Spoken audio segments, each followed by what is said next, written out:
for melanated women and men like you.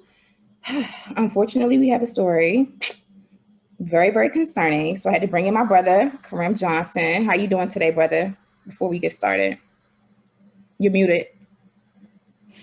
I know. Peace and power. What's going on? Peace and power. Yeah, peace and power. Peace being the operative word. Peace being the operative word. Listen. Yeah, we got a lot going on today, man. A lot going on, period.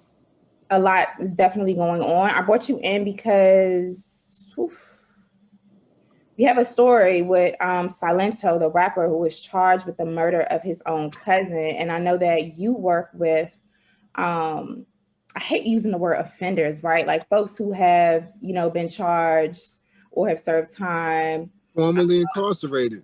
Formerly incarcerated, formerly right? incarcerated persons, FIPs, Yeah, and you have experience with that demographic. And so a lot of the time that folks have served that you work with has to do with violence. And so for me, when I saw this headline, like Silento charged with murdering his own cousin, my first thing was like, well, how does that happen? How does somebody kill their own cousin? And so I wanted to have you come into the space to really talk to us about this from also an anger management and a de-escalation perspective. So in the meantime, I want to welcome everyone into the Lioness Den. You're already here. You're rocking with us. I'm Lioness Crowned. And we are here at FlyNubianQueenTV.com. That's FlyNubianQueenTV.com in the Lioness Den on weekdays at 12 p.m. Eastern time normally. Okay, so Brother Kareem, what are your initial thoughts on this story? Well, my initial thoughts is, one, he's a very young man. Two, he's in the entertainment industry. Three, it's been documented that he's been having issues for quite some time.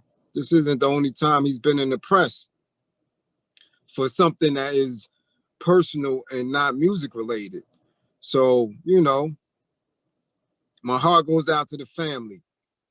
But there was, signs of it, just like there's signs with many of our youth, and it doesn't get addressed. They have these problems, but as long as they're making an income for themselves and for the family, it gets swept under the rug. It never gets addressed. And, it's just a sad process that we do, that we not only do to our youth, but we do to our people on a whole. Again, as long as somebody's getting a bag, as long as somebody's the breadwinner, you know what I'm saying? Other people are leeching off and not taking care of the person. We watched the same thing with DMX for years. They knew he had issues prior to getting into the industry. Got into the industry, made the bag, nobody helped. Nobody sat him down on a regular basis to get continuous help. And now we're at a point where the majority of our youth that are in the street, that are active in street organizations, that are active in gangs, that are active in the entertainment industry are out of their mind. No mental balance. They're using prescription drugs, heavy prescription drugs, Percocets and stuff like that. They're drinking, right? Liquor that is not going through the process of, how it used to be made. Now it's kind of, fast-tracked assembly line liquor that has other additives into it. They're smoking marijuana that has been spliced. You dig what I'm saying? That is now addictive. At one time, they could get away with smoking marijuana because it wasn't addictive. Now these different strains are very addictive, and it's layered and layered and layered. So of course, if he had any mental issues, even the basic anger issues, rage issues, is going to be amplified. And now this is what we're dealing with. Absolutely. Thank you for giving us that context. Now we see that, our folks are in the chat. Shout out to our moderators. Shout out to everyone in the Lioness Den. Thank you so much for, letting us know, or just keeping it in perspective, right? About socially what our children, our young people, our youth are dealing with, the society that they live in, the sort of youth culture or young adult culture right now, definitely Generation Z. stuff. And then also the glorification of drugs, and really what I call death culture in terms of the music or rap or whatever it is. It's not hip hop. It's not hip hop. I don't even like calling it rap. I don't even know what it is, but there's a lot of different layers to that. And if you add on personal trauma, generational trauma, vicarious trauma, secondary traumas, and a lot of different things, it's like added layers on top of being a young Black man in a really racially hostile anti-Black society. So the purpose of this broadcast today is to have our brother Kareem Johnson come in and give us a really, really elevated and real perspective, because this is the work that he does. He's working with brothers like Silento. He's working with families who have lost relatives and friends and loved ones to gun violence. He does a great work with, interventions, and he has a lot of years and life experience under his belt. Our brother is also an author of the All-American Justice System Handbook, Handcuffs, Showers, Shoes, and Visits. Our brother, you can find his books on Kindle as well as Amazon. You can download them or you can order it, the hard copy. But I wanted to say that, and to say that, like, listen, you also do one-on-one and group coaching for men to really rehabilitate them and really help give them some strategies for being successful in this hostile society, given all of the other isms that I sort of just named. And so I want to shout everyone out in the Lioness Den. Make sure you all hit that like button and that you share this broadcast. I also want to make a special announcement again. My course, Unapologetic Black Power, will be live and direct. And the first Q&A is going to be on Wednesday, February 17th at 7 p.m. Eastern time. I need you to go over to flynubianpower.com. That's flynubianpower.com. Sign up for our course. It comes with sign up for my course. It comes with a 7-day free trial. So you'll get the first lecture as well as the live Q&A. Listen, I'm an educator. I'm generationally, you know what I'm saying? I am an educator, but, also by trade and by profession, I'm an educator also with the expertise in African-American studies. And y'all already know I do a lot of work, but this is a real course, right? This is a course in which we're going to do a lot of reading. There will be homework. There's going to be Q&As. There's going to be a lot of stuff digging into, like, what does it mean to be unapologetic in your Blackness and to be B1 first? What is it that we need to be thinking about, and how do we codify and make sure that we are being consistent, that we are consistently and unapologetically bucking back on the system of anti-Black racism and replacing it with the system of justice, as Mr. Neely Fuller Jr. teaches us? How do you empower yourselves around that? How do you empower how do we as a community, as a collective, as a village, empower our young people? What are the foundational teachings, right, and concepts of our culture of being unapologetically Black? You know what I'm saying? People say Black power, but actually, what does that mean? How are we empowering ourselves? What is Black empowerment? We're going to dig into all of that. And young people can take this course, of course, but I really want adults to do it, parents as well. So there's going to be multiple opportunities for discourse and for learning. And I'm really excited for this course. Again, it's called Unapologetic Black Power with Lioness Crowned, me, your sister in the struggle. But also make sure you go over to flynubianpower.com, flynubianpower.com, and I'll definitely put the link in the chat in just a moment. I want everyone to share this broadcast because I'm about to share my screen. So let me read this, Brother Kareem. Copyright disclaimer under Section 107 of the Copyright Act of 1976. Allowance is made for fair use for purposes such as criticism, comment, news reporting, and teaching, scholarship, and research. Fair use is use permitted by copyright statute that might otherwise be infringing. Nonprofit, educational, or personal use tips the balance in favor of fair use. So, unfortunately, this is what we got going on. I'm going to share my screen.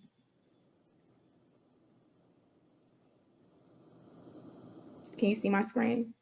Yes, I see it. All right. So this is from TMZ. They're so damn whack. I don't know, but it's always the #1 trending headline. And for some reason, maybe because they're the feds or whatever, I don't freaking know.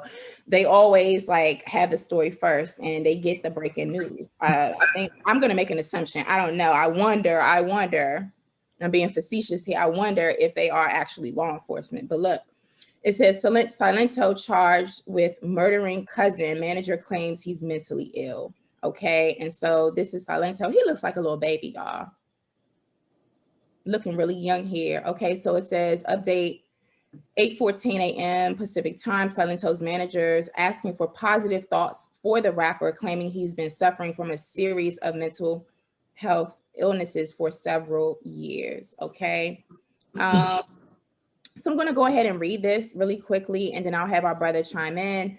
Please, February 1st, 2021 at 10:08 p.m. Please send my client Silento some positive vibrations. Over the past several years, Ricky has been suffering immensely from a series of mental health illnesses. We will continue in his efforts of treatment, but we ask in the meantime the public uplift him and his family in immediate prayer and positive energy. Ricky is a beautiful soul, and we hope that the same people who came up whipping and Nae Naeing with him continue to support him and lift it in prayer. God bless. Any questions or comments, please reach out to Chanel H at PRmentalitynetwork.com. Thank you, Chanel Hudson, PR manager. I'm going to unshare my screen and stop there because I do want to honor this request as put out out of respect for young Silento, out of respect for the culture, out of respect and healing, for uplifting our brothers and sisters who do actually have histories with struggles and challenges around mental health, because that's not a joke. So I am going to honor that. And Brother Kareem, before I continue, I do, in all transparency though, I did a broadcast last week about, what is it, some white dude with long hair who was a former NFL player who beat the hell out of his Black girlfriend. Hopefully they're no longer together.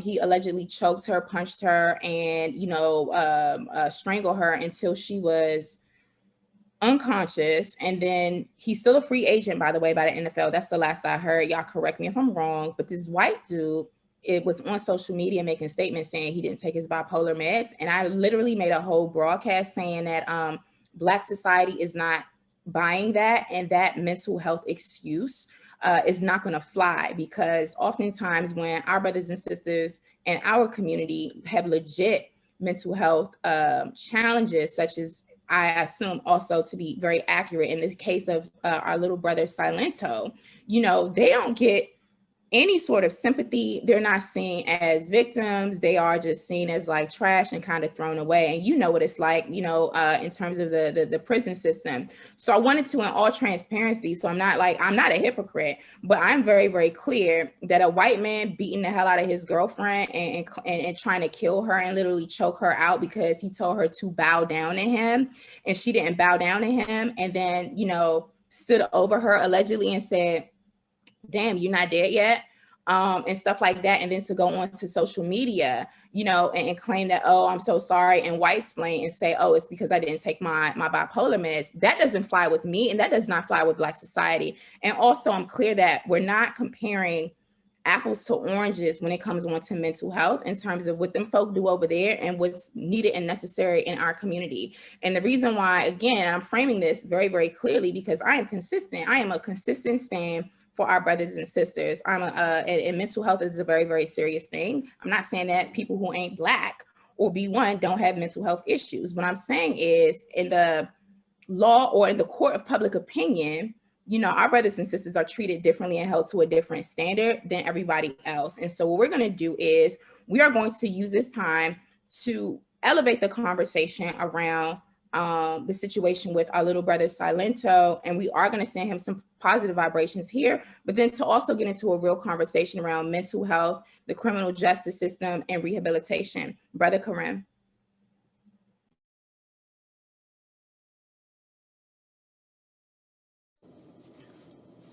Well, again, we find ourselves in dual spaces here, right? We're speaking criminal justice, we're speaking mental wellness or mental health issues, and we're speaking two different cultures, right? We're speaking of the entertainment industry as a culture, and we're speaking of sports, and then we have racial differences on both incidents. Now, again, to remain consistent and not contradictory, we can't excuse either incident, right? We can't excuse the young brother incident, and we definitely can't excuse this Saltines incident, which is in another layer, domestic violence, right? And you know, we can go into very, very different degrees of mental illness on both parts. Why was she with him? Why was he with her? That's a mental illness in itself. I mean, to keep it 100, you understand? I don't know who was gaining from what in that dynamic. But when we're speaking on mental illness and the justice system, mental illness is never an excuse, especially if it's not documented historically with the individual. Now, this Saltine may have documented, right, a mental illness issue where he is taking his medication, and the justice system will excuse him for that. We've seen it. I've seen it in our community as well. So we're going to, you know, kind of negate the racial implication with that until it comes to the point of where our Black people, right, don't get that same track record of mental illness and that documentation. Many people run around with mental health problems in our community and is not documented. Therefore, when law enforcement is engaging with them, they utilize the ability to murder them or to lock them up, right, unjustly in the numbers, right?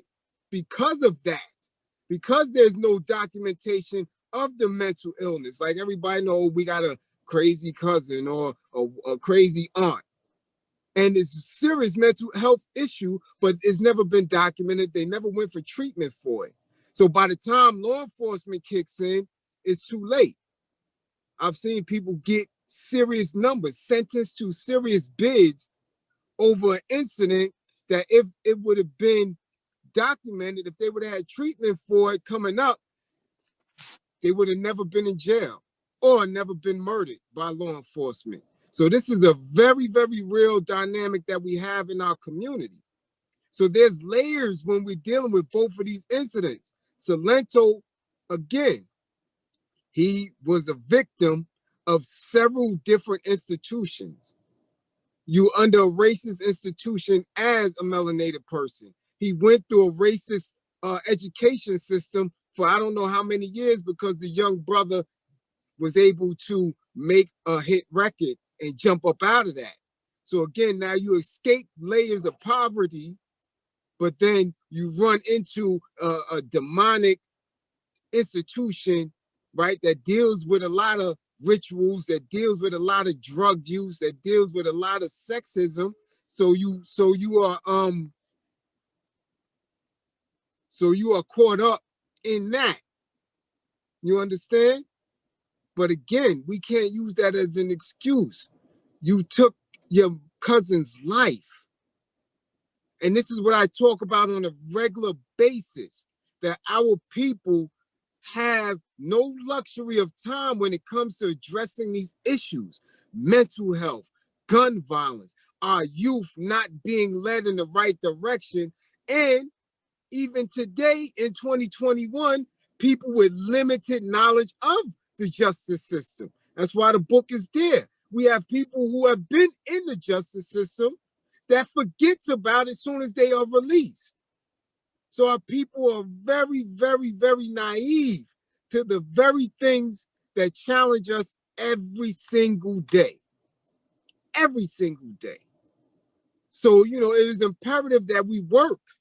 I got to work on this all day, every day. I have no time to rest because there's a situation around the block every day. I'm dealing with the situations that's going on in Harlem with our young Black women continuously under attack. We had another one who was shot down because she defended herself when people accosted her. And she did what we tell them to do. Go get a Black man to protect you. And she went and got her boyfriend or her significant other, and they both were subsequently shot down by the people who assaulted her or accosted her. And she ended up losing her life on the back end of a mother who was killed by her own son in Harlem, and on the back end of a sister who was bit in the face, right? Because she told people, no, that's all right. I don't need you to pay for anything, and try to go on her way, which in itself should be, right? We could classify it as an attempt murder because we don't even know if that man had COVID or anything. And he bit her in the face. So, you know, we dealing with a lot. So I always charge the leadership. Where's the leadership in our community, right? This sister who was shot 5 blocks away from National Action Network. What's going on in that community that the Black men feel that they could do that? So that is the charge, not of the community. That is the charge of the leadership who say they've been there for decades doing the work. We're the people who came up under that tutelage who claim that they all that. But they're on social media, way in other cities, promoting sweatsuits and bullshit and not working. Not working, but you go around on social media on a regular basis claiming that you are the next, when our communities are continuously getting hammered. Right. Hold on, Brother Kareem, let me bring it back to something I just saw in the chat. And first of all, shout out to everyone who's tapped in and tuned into the Lioness Den. I need everybody, make sure you hit the like button right now. Make sure you share this broadcast because, of course, as usual, per usual, our brother is dropping gems. We have a Kid Max in the chat, Brother Kareem, who says, man, this sucks. Don't even know what happened, but I already know that man Silento finally cracked.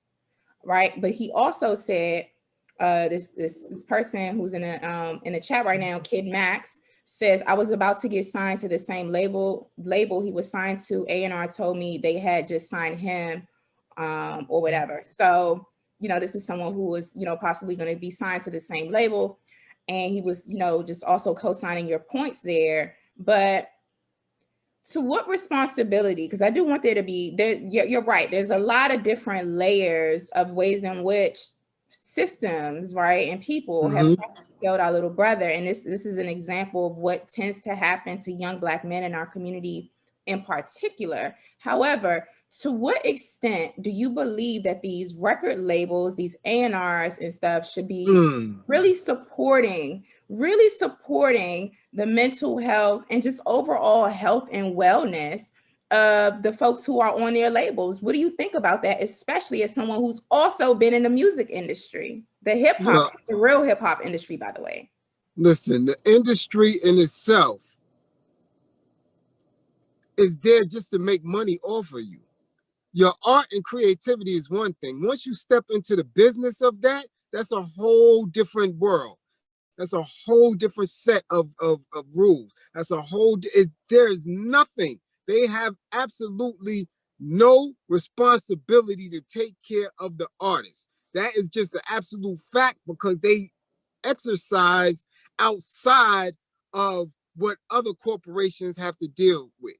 You understand? It's not like General Motors. It's not like working for Intel. It's not like working for Starbucks and things of that nature, where the owner is specifically responsible for the health and welfare of its employees. So the contracts that you sign when you're going into an agreement with the record industry, with Hollywood, with you know, these corporations like Disney and Virgin Records and all this other garbage, you're not signing into something that says they're going to take care of you. You're on your own. So once you do that, you are responsible for yourself. All they are going to do, and they're going to do a very good job at keeping you away from the profits of it, is push that material, push that creativity so they can profit and make the most out of it while you are there. If you meet your demise, oh well. Have you ever seen a record company sued for the death of Tupac Shakur? Have you ever seen a record company sued for the death of Christopher Wallace? You understand what I'm saying? There's none of them that, Okay, so yes, Brother Kareem, you're right. We know when we don't own these institutions in the hip hop industry, the entertainment industry as it is today, and given who owns and dominates it, yes, this is really business as usual, right? Like they are capitalizing off of Black talent. However, if in 2021, and shout out to all my B1 family in the chat, make sure you hit the like button. If in 2021 and beyond, this new decade, right, where we are saying, you know what, we are doing for self and we're going to build our own. Do you believe it's an opportunity and a responsibility for, you know, Black people creating entertainment and media companies, you know, being A&Rs or PR managers or Black owned record labels? Do you believe that we should be holding Black folks who own companies in the music industry to really shift the paradigm and create opportunities for enforcing or supporting artists with health and wellness, and specifically mental health, you know, drug abuse and stuff like that? Do you feel like we are at a place right now where we can look at, you know, Black owned record labels and stuff like that to say, hey, name them. What needs to Name them. Don't just say it. This is not what I'm saying. I don't know any, but because they don't own them. No, the teams own them. This so is what I'm telling you. So you're saying none. If they are independently owned, you don't know about them. You understand what I'm saying? The ones who you see on a regular basis, I'm telling you, they're owned by a Saltine somewhere down the line. You can't name them. That's why you don't know. I'm telling you, because there are none. Once you reach a certain level and you're independent, they're going to buy you out in order for you to get that exposure. Therefore, you are owned by a Saltine. The ones who are strictly independent and own their own stuff, you don't hear about them. You don't know who they are. You understand? Because they are struggling to make their way, and they may be self-sufficient enough to take care of themselves. So they may buy into an insurance provider for themselves if they have that knowledge. You understand what I'm saying? Anybody that you see right now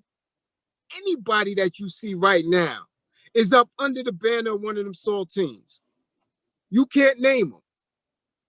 They don't own themselves. I don't care who it is. You could go as high as Oprah or as low as somebody that is just coming through the game. So you're saying that Europeans just own all of it and there aren't any opportunities. Everything. So you're saying that there aren't any opportunities for record labels at all to enforce. Name a label. There's no labels. That era of music is done. You can practically do everything in your home by yourself. I'm sitting with it. My son is a music producer. He helps other artists. They're not where they at when you see somebody else, but he does everything on his own. He owns himself. Nobody knows who he is. Completely independent. Completely independent. Got it. Completely. He don't ask me for no bread, so he doing okay. Right. He owns his own studio. He's doing his thing. But the minute you see a bubble, a blip of somebody on TV, on Sirius radio, on broadcast radio, and it's continuous and it becomes a hit and things of that nature, they don't own that. You're not getting into that industry without making a deal with these Saltines. As in white people or Europeans. I'm clear on what you mean, but I'm also mindful of the algorithm as well. Now, if you're tuning into the Lioness Den, I am Lioness Crowned, your revolutionary, unapologetically Black host right here at flynubianqueen.com, the network for melanated people like you. And we're with our brother Kareem Johnson, who is also tapped in and tuned in. Unfortunately, we're talking about rapper Silento, who has been charged with the murder of his cousin. Before we go any further, I definitely want to reset the Lioness Den for the folks who just came in. I'm gonna need you all to make sure you hit the like button, make sure you share this broadcast, make sure you text the word Queens to 31996. That's Queens with an S to 31996. That way you'll get text message notifications when we do go live. Also, we invite you to go over to shopfnq.com. That's shopfnq.com. Check out our merchandise, support our brand. Also, sign up for our programming at flynubianmoney.com and flynubianbusiness.com. Shout out to everyone who attended the Women of Wealth Weekend Conference this past weekend. It was absolutely amazing. Definitely go to the website, womenofwealthweekend.com, womenofwealthweekend.com. The information for folks upgrading their tickets to VIP for the next event as an extension of the conference last weekend. You definitely want to go over to womenofwealthweekend.com to handle that. The other thing is, I'm really excited. My online course at flynubianpower.com. Yes, flynubianpower.com is available. You all should be signing up for it. It's a 7-day. It comes with a 7-day free trial, first lecture, as well as a live Q&A.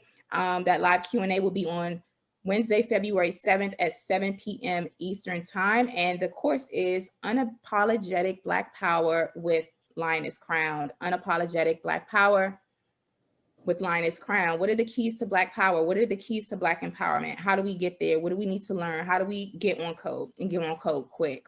How do we defend our children at all costs? How do we interrupt anti-Black racism and stand in the face of white supremacy powerfully, be it on your job, in your community, dealing with your child's school or whatever.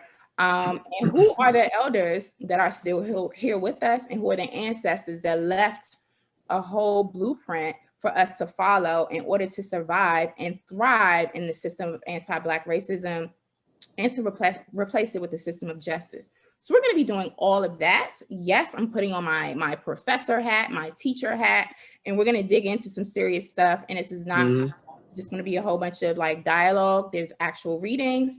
We have ways that we're going to measure our success. We're going to set some goals, and we're going to do some action planning, and we're going to be in this together. So make sure you go over to flynubianpower.com. That's flynubianpower.com. Sign up, enroll in the course, and take advantage of the free 7-day trial. Now, Brother Kareem, for those also who just came into the Lioness Den as they're sharing and liking this broadcast, I'm going to read the statement.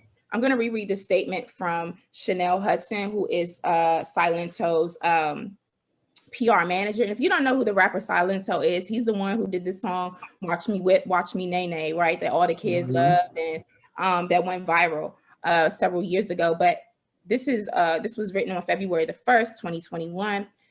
Please send my client Silento some positive vibrations. Over the past several years, Ricky has been suffering immensely from a series of mental health illnesses.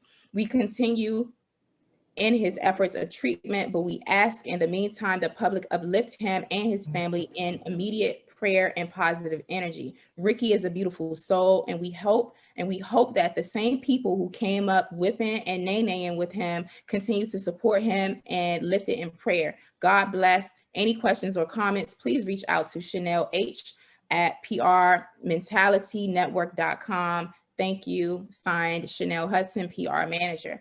Now, I wanted to make sure we reset the space with folks who just came in, because that is the focus. How do we, and I'm seeing a lot of folks, be one to everyone in the chat. I'm seeing a lot of folks also in the comments saying it's no excuse. He killed his cousin. There's no excuse.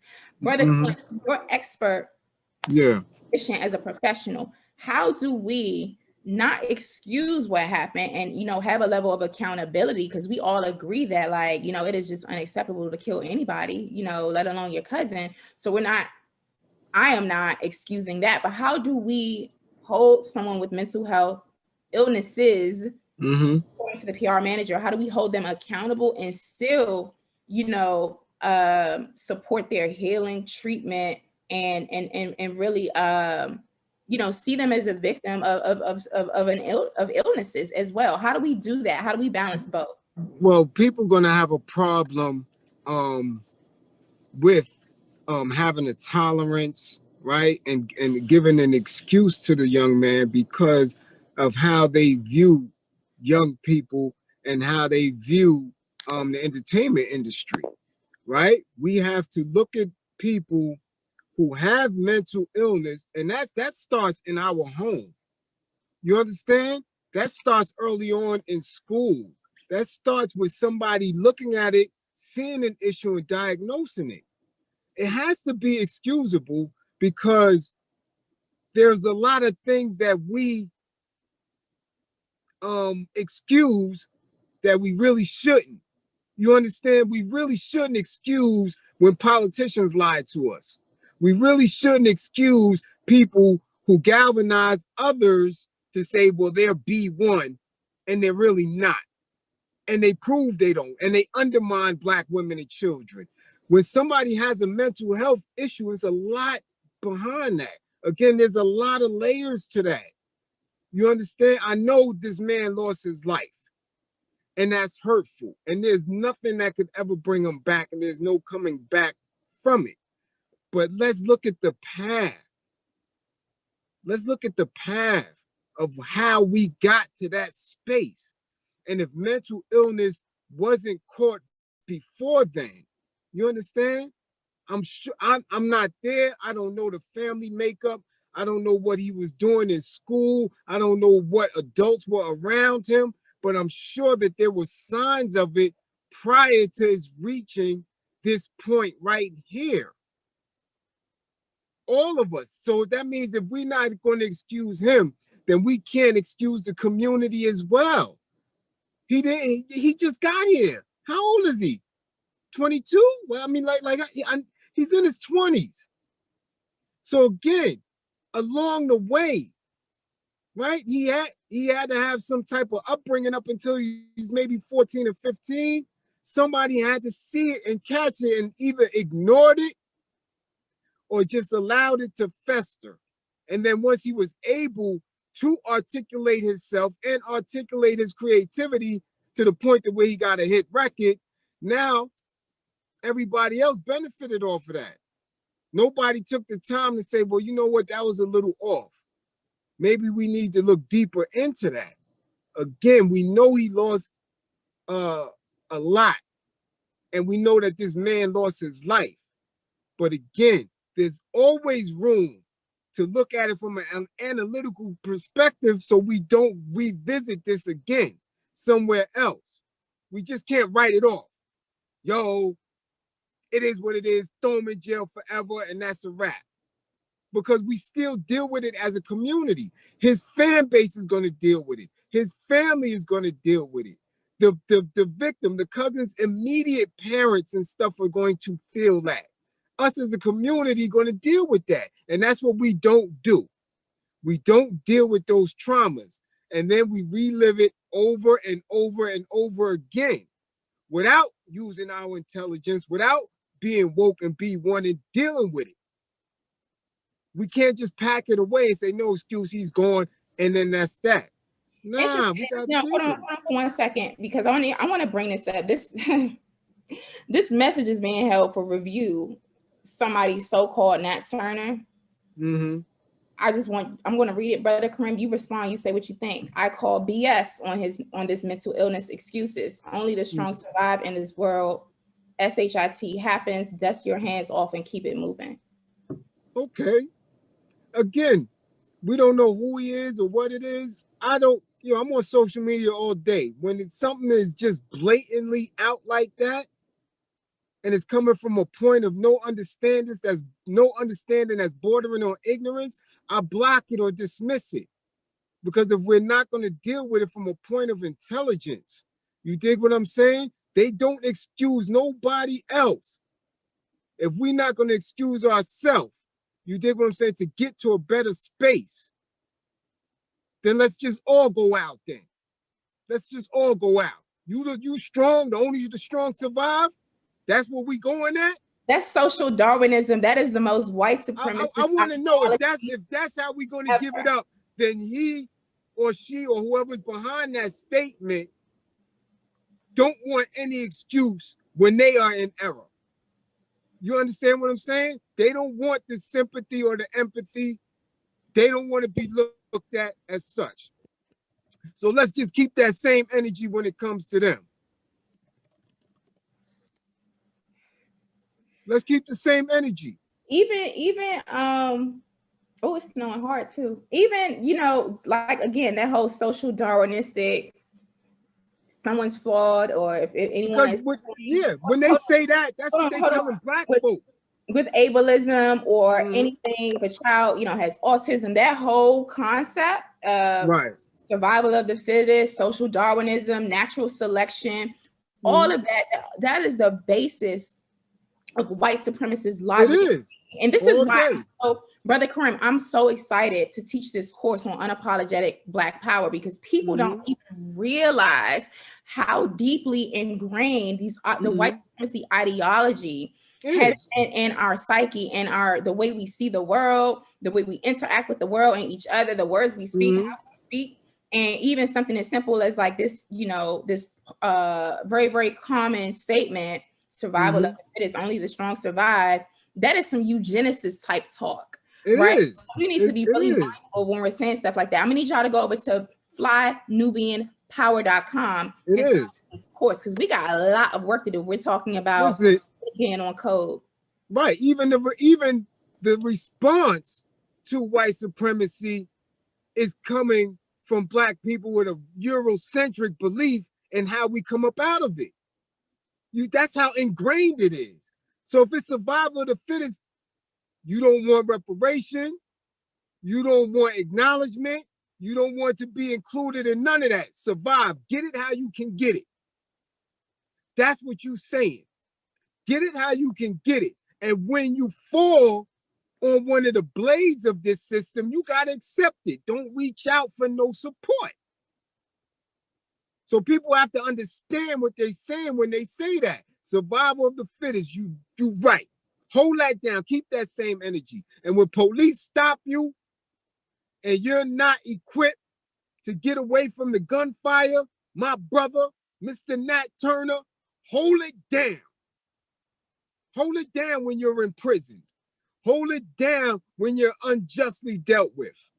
Hold it down when that sister you with say, you know what, you ain't making enough, get up out of here. I need a man with some bread. Hold that down. You keep that same energy. You be survival, you be surviving, you be the fittest. Hold that same exact energy, because we're dealing with intelligence here. I'm dealing with high science. And that's how we have to look at it. Mental illness is very, very real. Very real. I deal with children with autism. I have an autistic niece that I see. A lot of these things are very, very real. I deal with brothers who are manic depressive. I deal with brothers who are enraged and got guns on them every day and living with the delusions of fear of somebody coming to get them.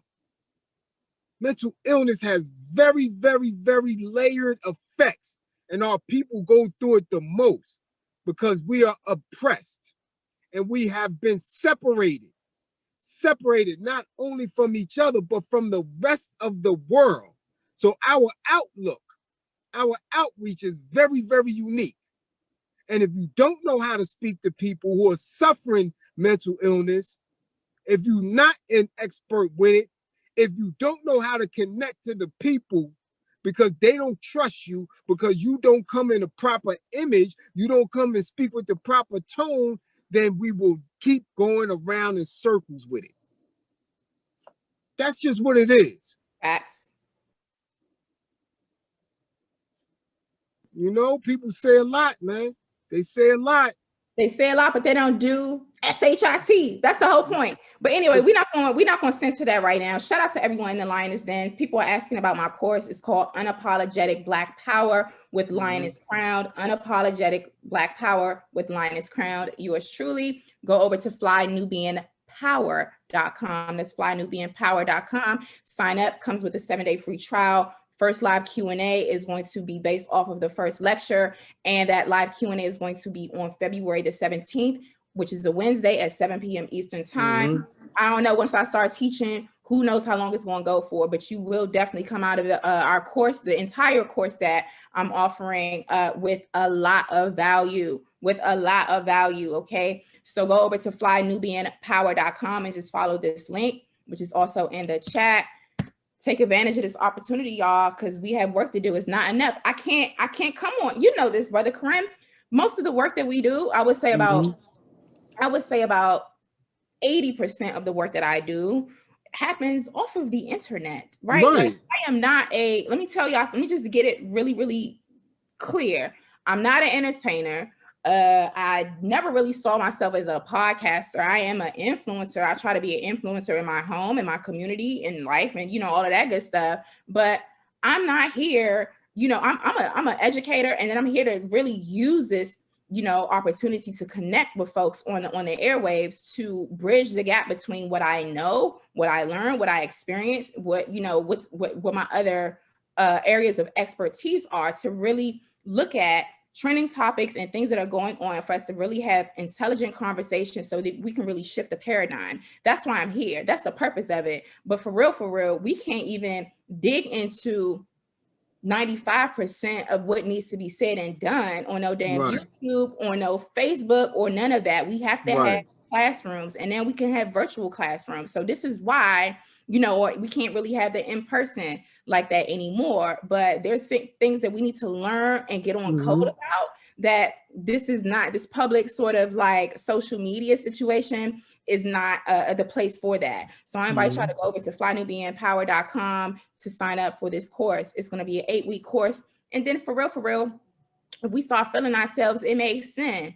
Who knows? You know what I'm saying? I'm an educator. So, I'm like, we going to go all the way in and be very, very thorough, so that we can continue on with the build. So make sure y'all go over there, take advantage of that 7-day free trial. But you know how it is, Brother Karim, your work happens like off of, not, on a screen. It's out there in the community. It's with your Black fathers, right, that you're working with, and talking about anger management and de-escalation. And that's kind of where I want to take the conversation next. In a situation, right, can you just educate the family in the Lioness Den on the best ways that we can try to de-escalate situations where there's like extreme anger and or mental illness? I've taken the training, New York State first responders for mental health, but what are some of the strategies that we see now? In all fairness, though, I definitely do have to let the family know that these, charges that Silento got was for allegedly gunning down his cousin. Okay, so when we're talking about de-escalating a situation with someone who's angry or potentially violent, it really depends on the situation and the context. So it's not a one size fits all. I have to give that disclaimer. And then the other thing is too, I'm not pathologizing this little brother. I'm not pathologizing any of our people who suffer with, mental health. But I just want our brother Karim to give some general strategies and know that there's not a one size fits all. And then also somebody with a gun, who is also suffering from multiple mental illnesses, is also kind of like I don't want to say it's kind of unique, it's like, that's a different level of escalation and de-escalation. But just give us some general tips. If the little girl, and I know I'm talking a lot, but this is important before you go in, Brother Karim, because I know how you like to go in. But the little 9-year-old girl who was handcuffed in the back of the police car and maced by some race soldiers, allegedly, what I'm hearing that happened in Rochester, New York, I'm allegedly hearing that she was locked up in the first place, and the police were called because her mother called and said that she was acting out and threatened to kill her mother. And so the mother probably didn't have de-escalation tactics or strategies for her baby, and it resulted in what we saw as a 9-year-old girl being locked up, handcuffed by some race soldiers, some white race soldiers, and then maced in the face, a 9-year-old baby. So what are some of the things that we need to think about in terms of de-escalating these sorts of situations? Well, first of all, make sure that you're not in harm's way.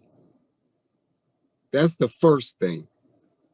You have to make sure that you're assessing the situation and you're not in harm's way. You can't, sacrifice yourself, run up in something or at someone, and you really don't know what you're doing. You don't have any knowledge of it. That's important. Make sure you're safe first. 2 is to listen. You observe the situation and you listen.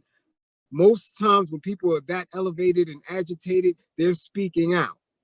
They're yelling out. They're making demands. You understand what I'm saying? Leave me alone.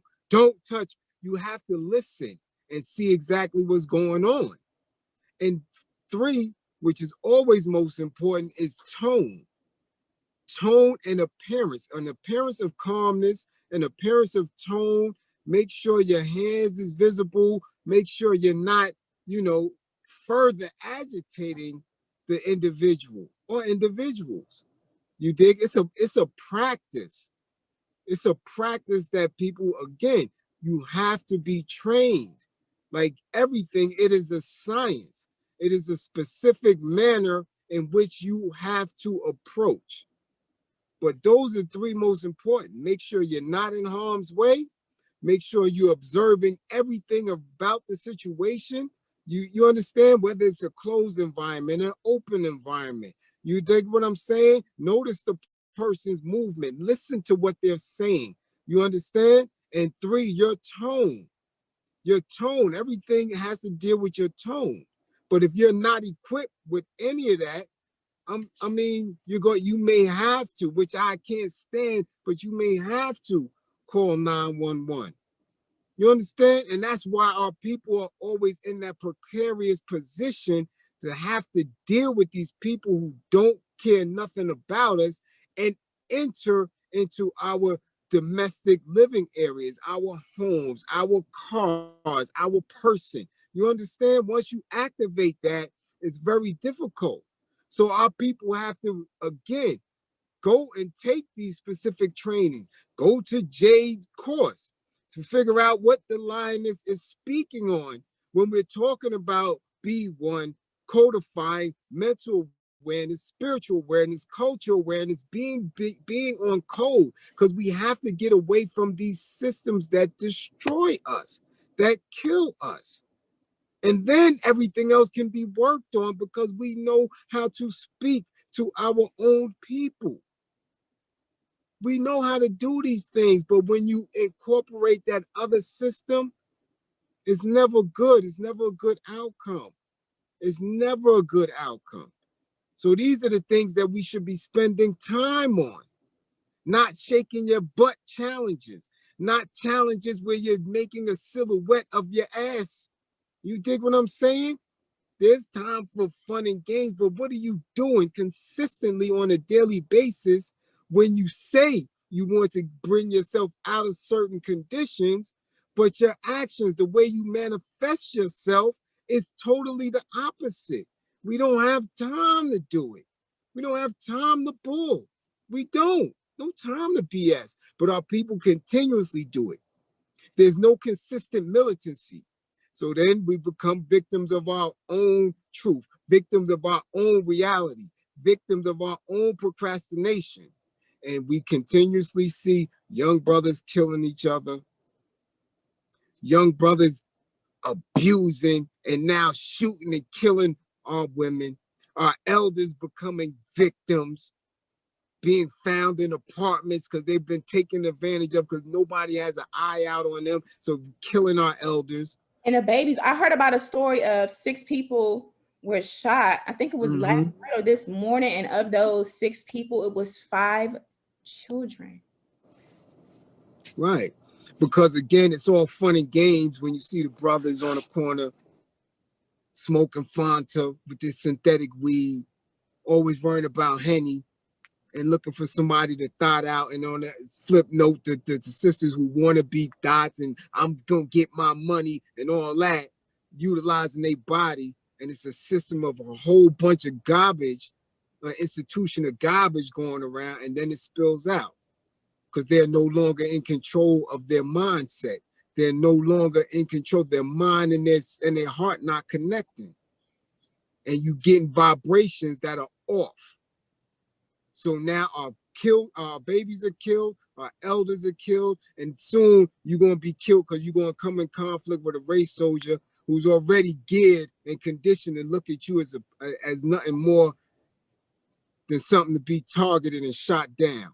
Right. That's what it is. We don't have the luxury to waste time. And as long as you got leaders that's allowing you to do it because they get in the bag from the system, so they don't care. And they know how to play the game and they know how to smile and they know how to present and speak. And they are in alignment with the other leaders who are trying to get the bag, and they're all working to undermine the very people who's supposed to be served, who's supposed to be protected, who's supposed to be healed. Right. It's a continuous cycle of garbage. Absolutely. We got to wrap up because I literally have another meeting that starts in 11 Yeah, minutes. I got a client that's been hitting me now for anger management for the last 20 minutes. But Okay. again, Yeah, we're gonna wrap this. So I just wanted to I want to thank you, and I also, for the folks who are in the line is then, shout out to y'all. We're gonna be here weekdays 12 p.m. Eastern time. And if you're just tuning in, I read couple times the statement from rapper Silento's PR manager. I put the link to the story from TMZ in the chat. Quote, this is from TMZ. It says, as we reported, Silento had a rough 2020. Legally speaking, he was arrested back in October after cops said he was driving at 143 miles per hour. And in September, he was arrested and charged with 2 felony counts of assault with a deadly weapon for allegedly threatening people with a hatchet. He's currently being held in DeKalb County Jail. We've reached out to his camp. This is what they initially posted on the 1st, and that was before his PR manager made a statement. But what I do want to say is that the PR manager, Silento's PR manager, did state that he has been suffering with mental health illnesses, more than one, for some time. So the request is to uphold him and pray for his treatment and healing. We do send our condolences out to his cousin that he allegedly shot and killed. This is definitely a tragedy. This is a young brother, and this is unfortunate, and I hope that he definitely does get the treatment and the healing that he needs. And it's time for us to really start to handle these situations with our people and mental health differently, and not jump on the bandwagon with the rest of the mainstream media painting our people as just these horrible demons when situations like this happens, but they don't keep the same energy when it's a white boy who claims he didn't take his bipolar meds and he beat the hell out of his girlfriend, but he's still a free agent in the NFL. So I wanted to put that out there. Brother Karim, if you could just take like a minute, let folks know how they can follow you and support your work. You definitely do one-on-one anger management. So how do folks get in contact with you for that, and how do we buy your book? Again, my Cash App is $ B as in boy, LIZ 155. $ BLIZ 155. This is Black History Month, the month of Black history. We know the significance of it. We know how they downplay it and what we supposed to be doing on a daily basis all year anyway. But I've been on my Facebook every day, right, with a specific fundraiser to make sure the work get done for preventive strategies and techniques. We put an initiative together and we're building a team to do it. So this is what the Cash App is for, to building this team for preventive services so our children and young adults do not go into the justice system, and for our adults coming out post-release to give them the tools to work within the society. You dig what I'm saying? So I'm on Facebook every day, Karim Johnson on Facebook. I'm doing my live for the month. Every day, a different book. Yesterday book was Asada. Get it, digest it. That was the first book because our queens have been the first initiators of B1 and revolutionary struggle. Without reading that book, you're going to miss the basics. Day 2 was today, Eldridge Cleaver, Soul on Ice. Every day, I'm going to push you to a higher level of consciousness. Those are the basics. So I'm doing those live. I'm on Instagram as Blizz, BLIZ, _ENY Brooklyn, Twitter, Karim Blizz Johnson, Clubhouse, all social media. You know, my DM and inboxes are always public. Reach out for anger management services specifically. Get an intake and an interview. DM me or inbox me for that, and we'll discuss everything once that's done. Thank you, Brother Krams. Just getting an alert for my next meeting. I want to thank you for your time. I want to shout out everyone in the Lioness Den again. Sending love and light to Silento as well as his family. And, you know, we do uplift his cousin who lost his life. We uplift him in prayer as well. And we will be back, y'all. We will be back. The Lioness Den is live and in effect weekdays at 12 p.m. Eastern time, FlyNubianQueenTV.com, which is on YouTube. Be sure to text the word Queens to 31996. That's Queens with an S to 31996. Go over to flynubianpower.com. That's flynubianpower.com, or follow the link in the chat to enroll in my free 7-day trial course, right? But the course is not free. The first 7 days are. Let me back down on that, because but go over there and take advantage of the free 7-day trial. Right? Go over and sign up for my course, Unapologetic Black Power with Lioness Crowned. Unapologetic Black Power with Lioness Crowned.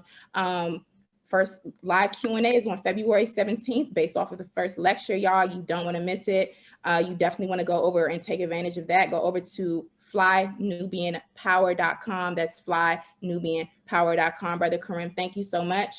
This broadcast is ending, but so is global racism and white supremacy. We will and we must trample this beast through fortitude, preparedness, and collectivism. And always remember that they stole us, they sold us, so they owe us. Until next time, family, peace and Black power.